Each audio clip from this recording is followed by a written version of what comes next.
장 5절부터 7절까지 말씀 보겠습니다.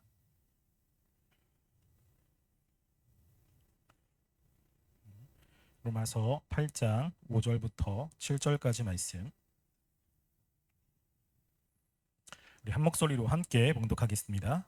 육신을 따르는 자는 육신의 일을, 영을 따르는 자는 영의 일을 생각하느니 육신의 생각은 사망이요 영의 생각은 생명과 평안이니라.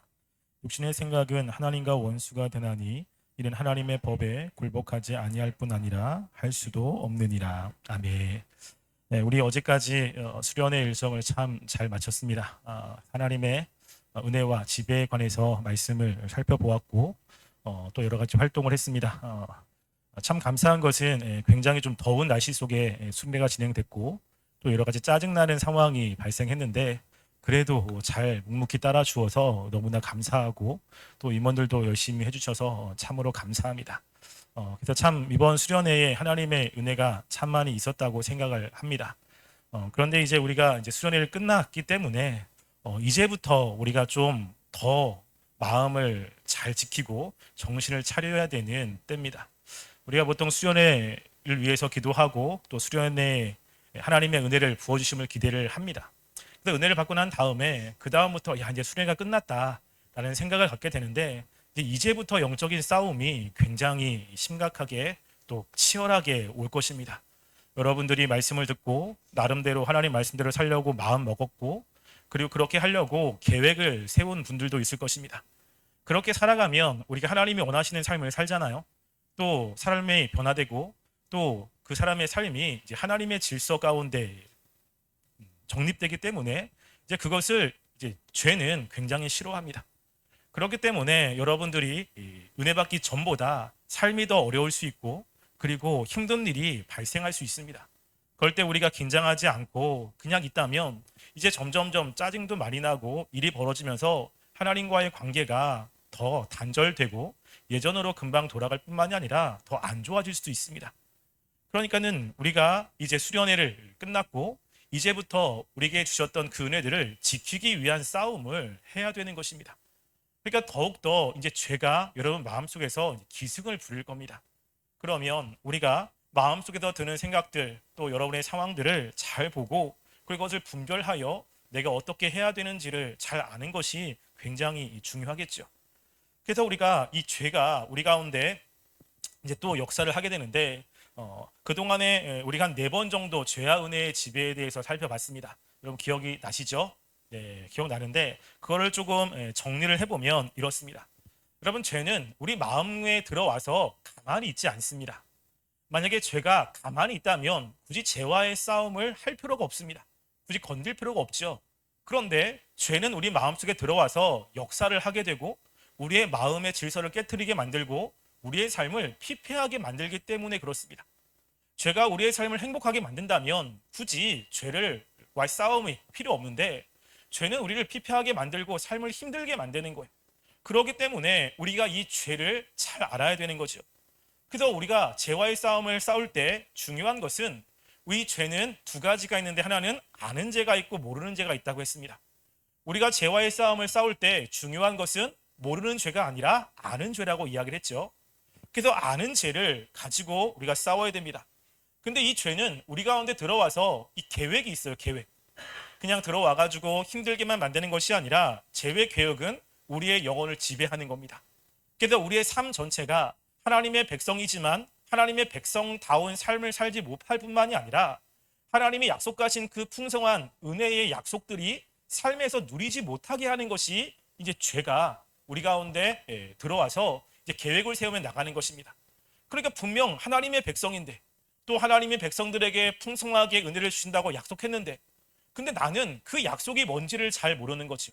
성경 안에는 하나님의 주신 은혜에 대한 감사함이 넘쳐나고 또 하나님의 그 위대하심을 찬양하는 일들이 넘쳐나는데 나는 하나님의 그 풍성한 것도 잘 모르고 하나님의 위대함도 잘 모르는 겁니다. 분명 구원받은 하나님의 백성인데 왜 그렇죠? 이제 죄가 그런 것들 누리지 못하게 만드는 것입니다.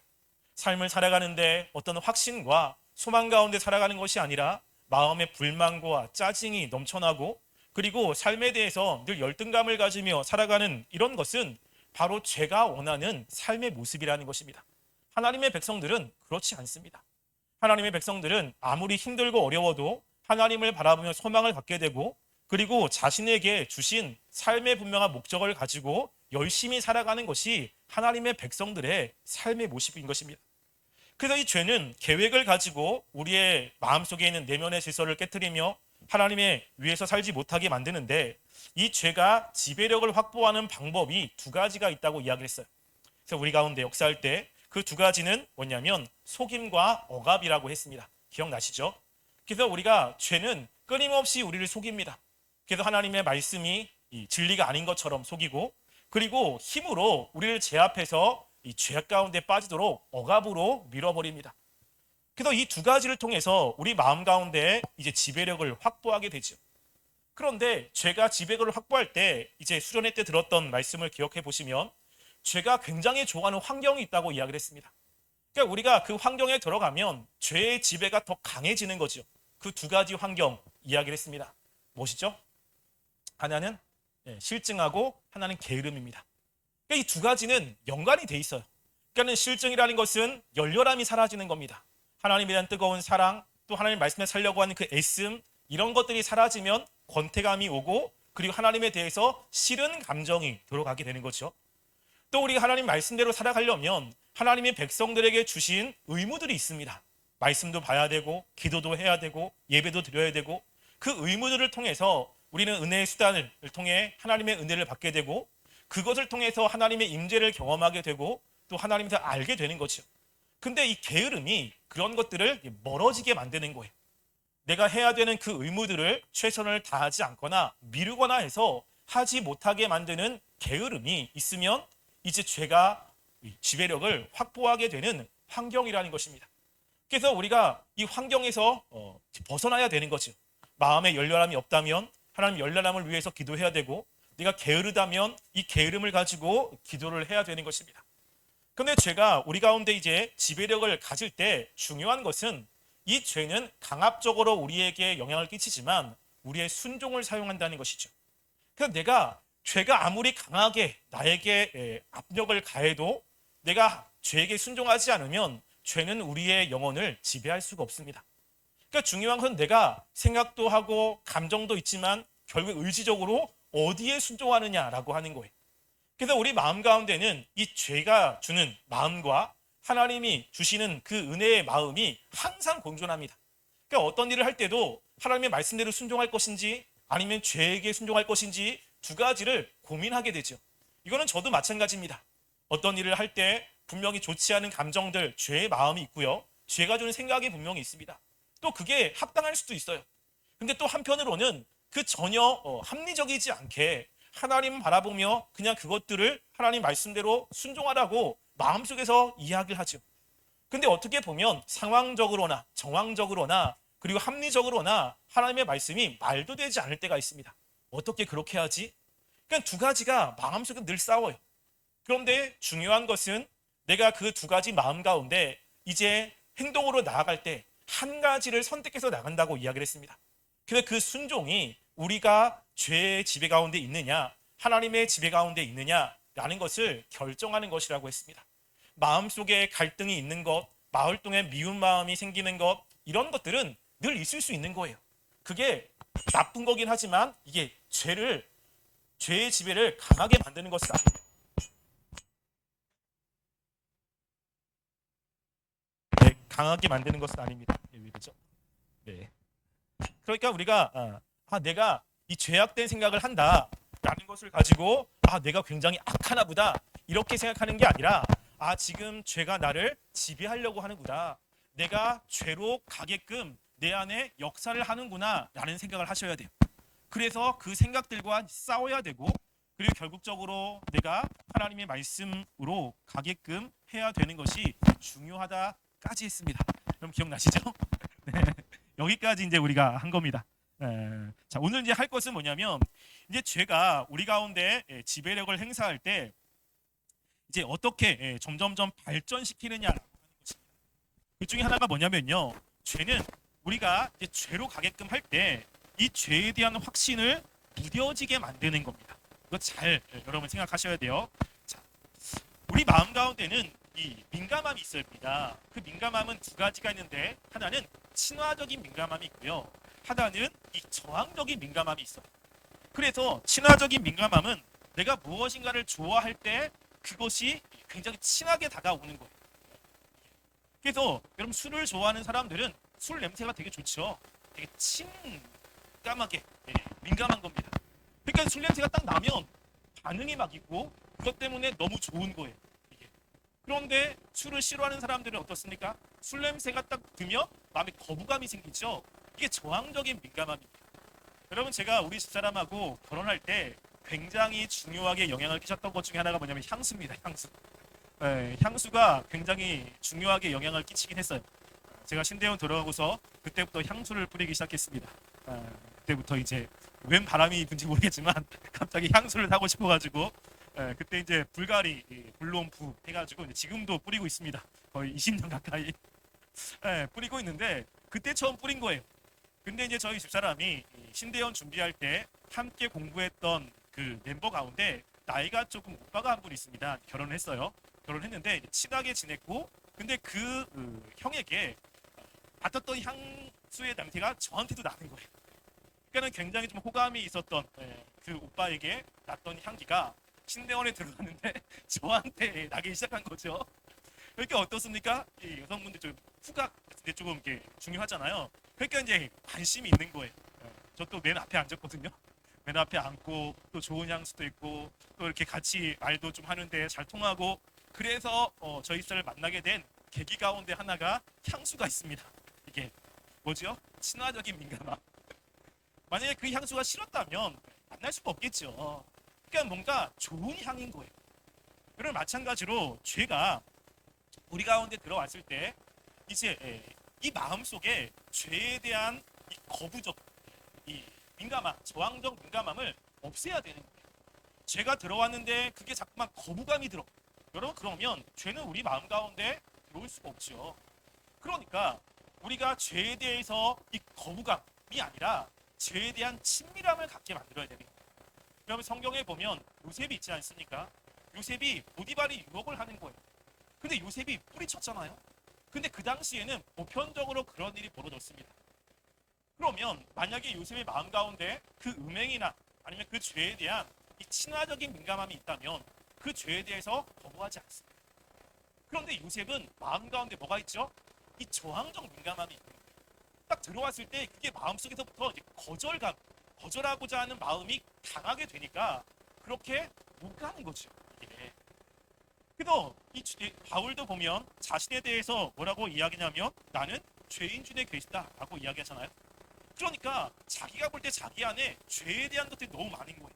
죄가 들어오면 그거에 대한 저항적 민감함이 이 바울의 마음 속에 생기게 되는 것입니다. 여러분 죄에 대해서 민감하면 죄를 짓겠습니까? 여러분의 행동 가운데 정말로 내가 싫어하는 행동들이 있잖아요. 정말로 이걸 보면 치가 떨리게 싫습니다.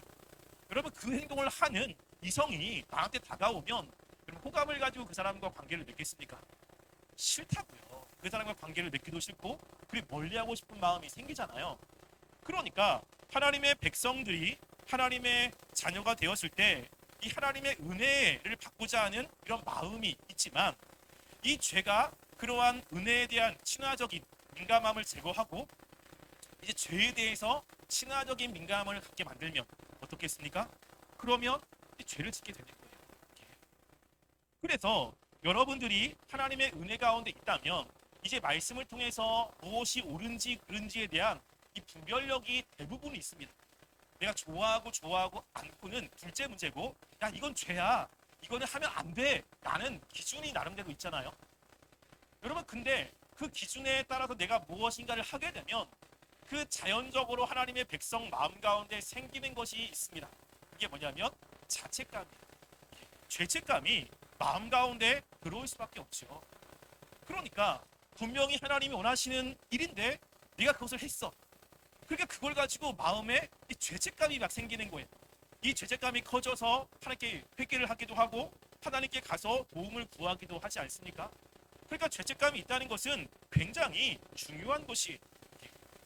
그래서 우리가 바른 믿음을 가지고 있다면 하나님의 말씀의 기준으로 내 안에 잘못된 것을 깨닫게 되고 그거에 대한 죄책감이 있어야 됩니다. 그것을 우리는 양심이라고 이야기를 하잖아요. 그래서 우리가 디모데전서 1장 19절 말씀도 한번 볼래요? 디모데전서 우리가 1장 19절 말씀을 보시면 거기서 이제 사도 바울이 디모데에게 이야기를 하고 있는 것입니다. 디모데전서 1장 19절 말씀. 자, 함께 우리 읽어보겠습니다.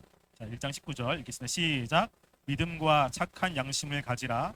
어떤 이들은 이 양심을 버렸고 그 믿음에 관하여는 파손하였느니라. 아멘. 우리가 하나님에 대한 믿음을 갖고 있다면 하나님이 우리의 주인이고 우리가 하나님의 백성으로 살아가야 되는 것입니다. 그러면 그런 사람들에게는 내가 살아가는 삶의 원리가 이제 하나님이 말씀하신 원리에 따라서 살게 되는 거죠. 그렇게 살아야 내 삶이 바른 삶이라는 것을 믿음으로 받아들이는 거예요. 그러다 보니까 믿음에 굉장히 중요한 것은 믿음의 내용이 어떤 걸 믿느냐라고 하는 거죠. 그러면 당연히 내가 그 말씀대로 살지 못했을 때는 이 양심이 발동을 하게 됩니다. 여러분, 그래서 믿음과 양심은 비례해서 가게 되어 있어요. 믿음이 좋은 사람들은요, 양심이 선합니다. 믿음이 좋지 않은 사람들은 양심이 악하게 되는 거예요. 그 믿음이 있다고 이야기하는데 다른 사람들이 죄라고 이야기하는 것에 전혀 양심의 가책이 없어. 여러분, 그건 뭐죠? 그 믿음이 잘못됐다는 거예요. 예. 믿음은 반드시 내용을 가지고 있고 그 내용을 내가 받아들이고 동의하는 것이기 때문에 그 내용과 다른 행동들에 대해서는 양심이 발동하게 됩니다.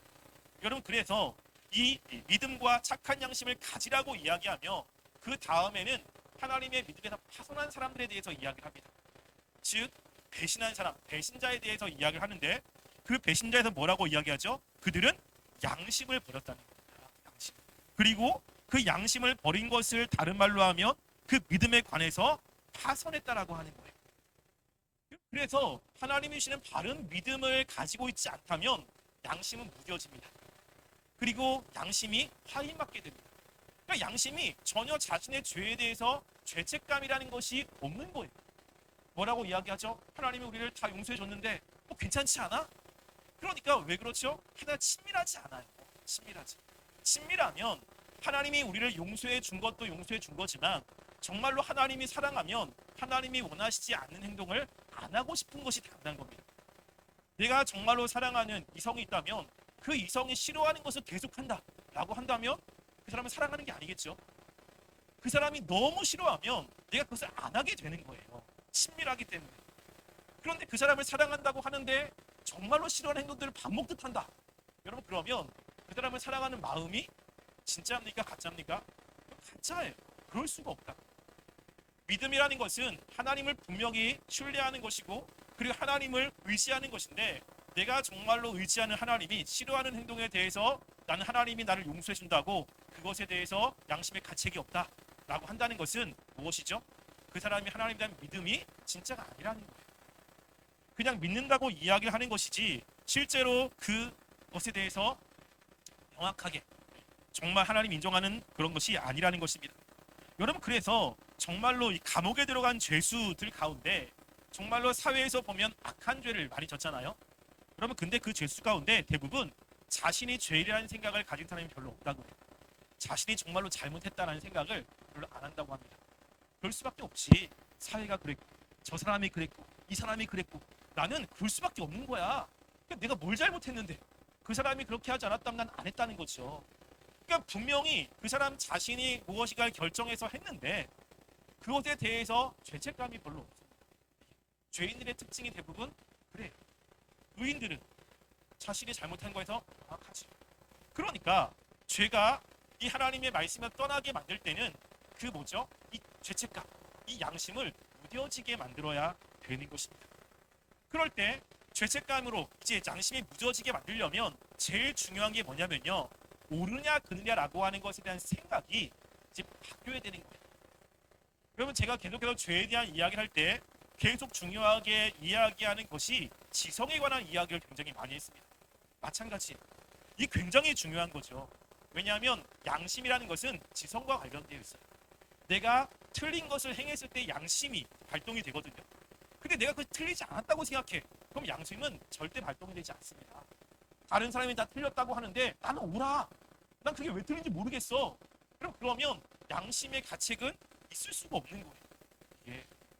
그래서 이 양심은 이 하나님의 주신 생각들, 이 생각과 긴밀한 관계가 있기 때문에 이 죄는 제일 먼저 뭐를 공격하죠? 지성을 공격하게 되는 것입니다.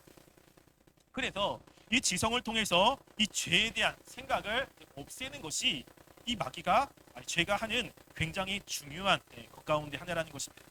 자, 그러기 위해서 해야 되는 것이 뭐냐면 분명히 죄예요. 죄. 근데 죄를 지면 이제 하나님 앞에 바로 못 사는 거잖아요.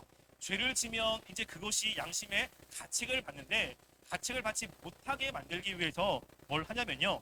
개별적인 죄에 대해서 특별히 어떤 상상이나 아니면 하나님이 하지 말라는 것에 대해서 계속 생각을 하게 됩니다. 그럼 우리가 이렇게 보면 이건 뭐 누구를 편하거나 그런 게 아닌데 정말로 못생긴 사람들이 있잖아요. 근데 처음에 봤을 때는 야 정말로 좀 그렇다라고 하는데 그럼 계속 좀 친하게 지내고 계속 보면 어떻습니까? 잘생겨 보여요. 그렇죠? 저는 중고등부 사역을 할 때 항상 뭐라고 하냐면 여러분 제가 제일 잘생겼죠? 저는 그렇게 생각합니다 라고 합니다. 물론 제가 그렇게 잘생긴 건 아닙니다. 그런데 처음에는 그러다가 뭐 2년 3년 지나면 그렇다고 인정하시는 분들이 있어요. 그래서 어떤 권사님은 한 4년 정도 사역을 하고 나서 저한테 와가지고 목사님이 제일 잘생겼습니다 이러거든요. 제가 이제 세뇌를 시키는 거죠. 왜 그렇죠? 계속 보면 괜찮아. 익숙해지는 겁니다. 익숙해져.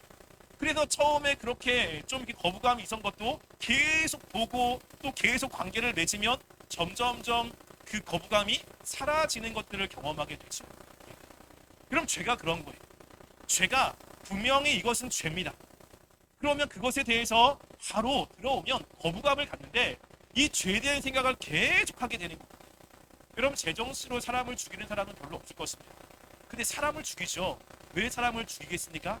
사람을 죽이기 전에 이 사람을 죽이는 것에 대한 죄책감이 없어져야 되는 거예요. 그러기 위해서는 그 사람에 대한 미움이 딱 들어왔을 때 바로 그 사람을 찌르지 못합니다. 왜냐하면 이 양심이 계속 발동을 해서 행동을 못하게 만드는 거죠. 여러분 그러면 이 양심의 이 가책을 최소화시켜야 되는 거예요. 어떻게 하죠? 계속 생각을 하는 겁니다. 계속 생각을 하고 그리고 그럴 수밖에 없다고 생각하고 그 사람은 죽어 마땅하다고 생각을 하면 그 사람의 죽이는 것에 대해서 별로 그렇게 양심이 가책이 없어요. 저는 들어가 본 적이 없지만 이야기로 들었습니다. 조폭에 관한 이야기. 조폭들이 가가지고 사람을 이렇게 죽이고 그렇잖아요. 여러분 근데 사람을 죽이기 전에 닭을 그렇게 많이 죽인다고 해요. 왜냐하면 여러분들에게 만약에 생닭을 가지고 왔습니다. 생닭을 내가 잡아가지고 치킨을 해먹고 싶어요. 그러면 살아있는 닭을 머리를 잘라서 털을 뽑고 배를 갈라서 그러면 치킨으로 만들 수 있겠습니까? 생닭은 대부분 죽어있으니까 먹잖아요. 근데 내가 그것을 찾는다. 이거 되게 쉽지 않다고요. 그렇죠? 그러니까 사람을 죽이는 것도 마찬가지예요. 여러분 근데 그 사람을 죽이기 전에 닭도 계속 죽이는 거예요. 그러니까 생명을 앗아가는 것에 대한 죄책감이 점점 없어지는 겁니다. 그래서 닭 이후에 다른 동물 이후에 사람으로 나가게 되는 거죠. 그러면 점점점 그 행동에 대해서 반복해가지고 생각을 하고 그것이 일상화되고 그것이 무뎌지면 그때부터 죄는 우리 가운데 굉장히 많이 들어오게 되고 이 저항감이 사라지게 되는 거예요. 그러니까 여러분들이 지금 이건 죄인데 이게 그렇게 나쁜 건가? 라는 생각을 하는 것을 보시면요. 여러분 그 생각이 되게 많아요. 생각이. 그리고 어떤 죄를 범하게 만들기 전에 끊임없이 똑같은 생각들을 계속 많이 할 겁니다. 미움에 대해서 그 관계가 별로 안 좋은데 그 사람에 대해서 만약에 내가 무시하고 다니려고 해요. 근데 무시하기 전에 내가 그 사람을 무시하고 다니면 마음에 찔림이 되게 많을 겁니다. 근데 그럴 때 그 사람이 나에게 했던 말, 그 사람의 행동, 이것이 말씀에서 벗어난 거고 예의에서 벗어난 거 이것들이 머릿속에 계속 들어오기 시작합니다. 그럼 어느 순간부터 그 사람은 그래도 돼 라는 생각을 갖게 되면 이제 뭐죠? 이 죄에 대해서 저항감이 사라지게 되는 거예요. 그러니까 여러분들이 계속해서 생각나는 것을 조심하셔야 돼요. 왜냐하면 그걸 통해서 죄의 지배로 들어가게 만들기 때문에 그렇습니다. 그러면서 뭐냐면 이 생각이 그렇게 되면 결국에는 정서가 그 죄에 대한 친밀함이 생기기 시작하게 되죠. 그렇게 되면 어떤 일이 벌어지냐면 죄를 짓는데 죄책감이 별로 없습니다. 여러분, 그래서 하나님을 잘 믿고 그리고 하나님 말씀대로 잘 살아가는 사람들은 작은 것에 대해서도 죄책감을 느껴요. 다른 사람은 그게 뭐 죄냐, 뭐 다 그런다, 왜 그걸 가지고 그렇게 민감하게 반응하냐 라고 이야기를 하지만, 그런 민감하게 반응하는 것은 뭐냐면요, 신앙이 좋다라고 하는 거거든요. 하나님과의 그 관계가 좋다라고 하는 거예요. 여러분, 저는 예전에 찬양을 되게 못하기도 하고, 그래서 이제 찬양을 교회도 해야 되잖아요. 그래서 뭘 많이 봤냐면 오디션 프로그램을 진짜 많이 봤습니다. 오디션에 보면 예능을 사람들이 오디션 하는 사람들의 그 노래를 듣고서 평가를 하잖아요. 근데 내가 들을 때는 굉장히 잘 부르는데 자꾸만 지적을 하는 거예요. 이게 나는 굉장히 은혜라고 하면 좀 어렵지만 감동을 받았거든요. 근데 이 현란한 비판들을 막 하는 겁니다. 그래서 이해가 잘 안 되는 거죠. 아, 왜 그러지? 라고 한 겁니다. 근데 이제 계속 1년, 2년이 아니라 몇 년을 봤어요. 그러니까는 K-팝 개척해가지고 오디션 프로를 다 봤거든요. 나중에 보니까 제 귀가 높아지잖아요. 그 다음부터 들리기 시작하는 거예요. 여러분, 전문가가 아니면 틀린 것들을 잡아낼 수가 없습니다. 그러니까 전문가가 아니면 뭐가 조금 틀려도 그냥 그러려니 넘어가게 되는 거죠. 여러분, 전문가들은 어떻게 되죠? 작은 부분들을 다 끄집어냅니다. 틀린 것에 대해서. 그러니까 그 분야에 대해서 민감하게 되고 그것이 넘어가지지가 않는 거예요. 왜? 그게 자꾸만 걸리기 때문에 그렇죠. 이게 전문가잖아요. 그래서 전문가가 아닌 사람들은 어떤 분야에서 다 괜찮습니다. 전부 다. 그냥 이러면 어때? 저러면 어때? 근데 그 분야의 전문가들은 넘어가지지가 않아요. 왜? 그게 내 마음에 자꾸만 걸린다는 거죠. 그러니까 그것을 나는 지적이 아니라 그냥 내가 걸려서 얘기하는데, 그분의 전문가 아닌 사람들은 뭐라고 이야기하죠? 잘난 체 한다. 그냥 넘어가면 되지, 잘난 체 한다고 이야기를 하거든요. 근데 왜 그러냐면 못 넘어가시는 거예요. 걸리니까. 내가 알기도 하고 안 되니까. 그럼 신앙도 마찬가지입니다. 하나님에 대해 친해지면 하나님이 어떤 분인지를 알아요. 그리고 이스라엘 백성들이 또 내가 잘못된 행동을 하면 그 뒤에 어떤 일이 벌어지는지 압니다. 그러니까 그 죄에 대해서 두려운 것이요. 그러니까 그 죄를 하면 큰일 날 것 같고, 그 죄를 범하면 하나님 앞에 큰 죄를 짓기 때문에 마음의 이 갈등이, 또 죄책감이 굉장히 많이 나오잖아요. 근데 하나님과 관계가 멀어지면 그게 없다는 것입니다. 여러분, 구약의 이스라엘 백성들을 한번 잘 보세요. 하나님은 계속해서 이스라엘 백성들의 죄악들을 이야기합니다. 여러분, 근데 이스라엘 백성들은 그 얘기를 듣고 죄책감이 없어요. 죄책감. 그러니까 이스라엘 백성들이, 특별히 하나님의 선지자들이 계속 이야기가 뭐냐면, 너네 그렇게 하면 큰일 난다. 너네 그렇게 하면 지금 하나님이 징계하신다. 하나님의 징계가 코앞까지 왔다. 이것을 하나님이 진짜 싫어하는 것이다라고 계속 이야기합니다. 여러분, 근데 이 죄로 충만한 이스라엘 백성들은 그 얘기를 들으면서 아무런 양심의 가책이 없습니다. 하나님에 대한 두려움도 없는 거예요. 괜찮지. 왜? 지금까지 괜찮았잖아. 그 죄가 나한테 굉장히 친밀하기 때문에 별로 두려움이 별로 없습니다. 근데 그럴 때 참 답답함이 있어요. 저도 그렇거든요. 저도 청년들끼리 지내가면 지금 이게 좀 하나님께서 주시는 사인들이 있어요. 그래가지고 지금 그냥 두면 안 되는데, 행동하면 안 되는데, 그래서 가끔마다 한 번씩 연치 이야기를 하는 때가 있거든요. 그러면 전혀 반응이 없습니다. 그러면 제가 더 두려운 거지. 이 다음에 하나님이 주시는 그 징계를 어떻게 감당하려고 지금 그러냐. 그래서 여러분들이 하나님과의 바른 관계 속에 은혜의 지배 가운데 있다면 죄에 대해서 민감합니다. 그래서 보셔야 돼요. 죄에 대해서 내가 민감한가. 여러분, 누구나 다 아는 죄. 예배 시간이나 아니면 그거에 대해서 나는 정말로 민감하게 반응하고 있는가? 그리고 여러분들이 점점점 은혜 가운데 있다면 여러분들이 죄책감을 갖는 것들이 훨씬 더 많아질 겁니다. 그런데 여러분들이 죄의 지배 가운데 들어가 있다면 특징은 뭐냐면요. 예전에는 이 행동을 했을 때 양심의 가책을 느꼈는데 지금은 그 행동을 해도 양심의 가책이 없어요. 예전에는 그렇게 행동하면 큰일 나는 줄 알았는데 이제는 그렇게 행동해도 별로 큰일 날 것 같지도 않고 괜찮다고 생각을 하는 겁니다. 그럼 뭐죠? 이 죄의 속임에 넘어간 거예요.